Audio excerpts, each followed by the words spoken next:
வணக்கம் நேயர்களே. பகுத்துண்டு பல்லியூர் ஓம்புதல் நூலோர் தொகுத்தவற்றுளெல்லாம் தலை என்று வள்ளுவப் பெருந்தகை சொல்லுவார்.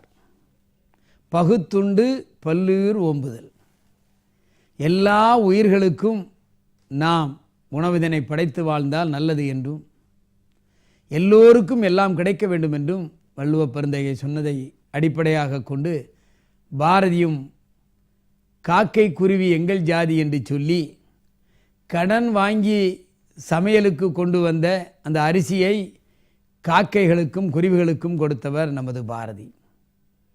எனவே பகுத்துண்டு நாம் வாழ்ந்தால் நிச்சயமாக நமக்கு வெற்றி கிடைக்கும். வாழ்க்கையில் எந்த மிருகமாக இருந்தாலும் சரி, நீங்கள் அன்போடு வளர்த்தால் அது உங்களை அரவணைக்கும்.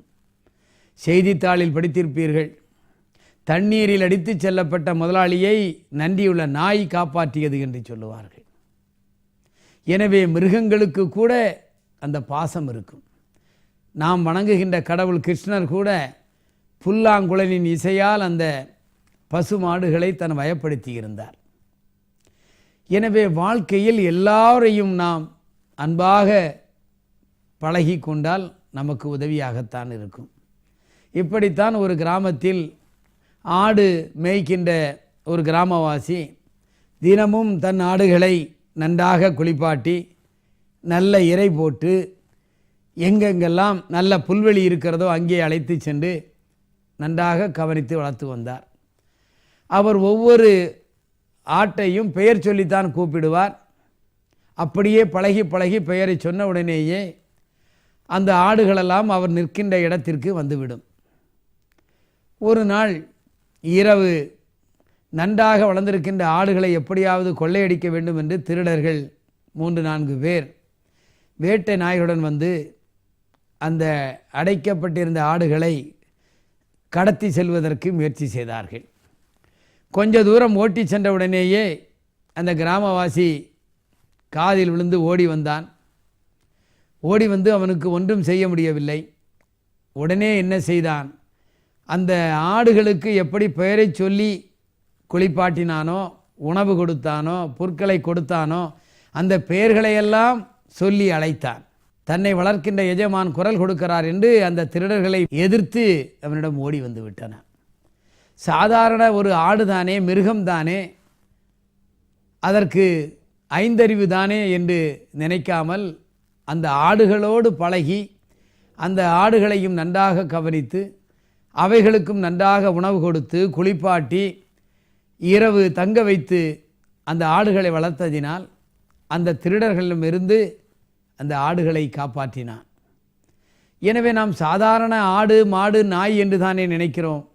ஆனால் அதுவும் கூட நம்மை காப்பாற்றும், நாம் அவர்களுக்கு அரணாகவும் இருப்போம். எனவே வாழ்க்கையில் எதுவுமே நமக்கு வேண்டாம் என்று சொல்லாமல் எல்லா உயிர்களிடம் அன்போடு இருந்து எல்லா உயிர்களும் நன்றாக வாழ வேண்டும் என்ற சிந்தனையோடு நாம் வாழ்க்கையை நடத்த வேண்டும். அது நமக்கும் நம்மை சார்ந்தவர்களுக்கும் நம் குடும்பத்திற்கும் ஆத்ம ரீதியான ஒரு பலத்தை பலனை கொடுக்கும். எனவே வெற்றி படிக்கட்டு நிகழ்ச்சியில் உங்களை சந்திக்கின்ற நேரத்தில் நீங்களெல்லாம் வெற்றியாளராக மாற வேண்டும், துணிந்து செயல்பட வேண்டும், தைரியமாக இருக்க வேண்டும். தைரியத்தை வரவழைத்து கொண்டு வாழ்க்கையில் எப்பொழுதும் வெற்றி பெறுவேன் என்ற சிந்தனையோடு தைரியத்தோடு செல்கின்ற நேரத்தில் வெற்றி பெறுகிறார். சில நேரத்தில் தயக்கம் வரும், சில நேரத்தில் பிரச்சனைகள் வரும். அந்த பிரச்சனைகளை நான் எப்படியும் எதிர்நோக்குவேன், என்னால் அதையும் தாண்டி வெற்றி பெற முடியும் என்ற சிந்தனையோடு நீங்கள் வாழ வேண்டும்.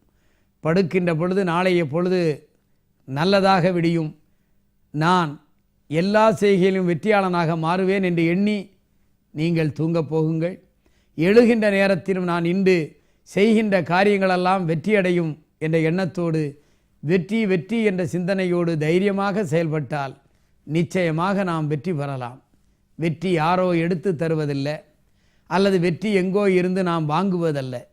வெற்றி என்பது நம் முயற்சியால் வருவது என்று சொல்லி மீண்டும் உங்களை நாளை காலையிலும் மாலையிலும் சந்திக்கின்றேன். நன்றி, வணக்கம்.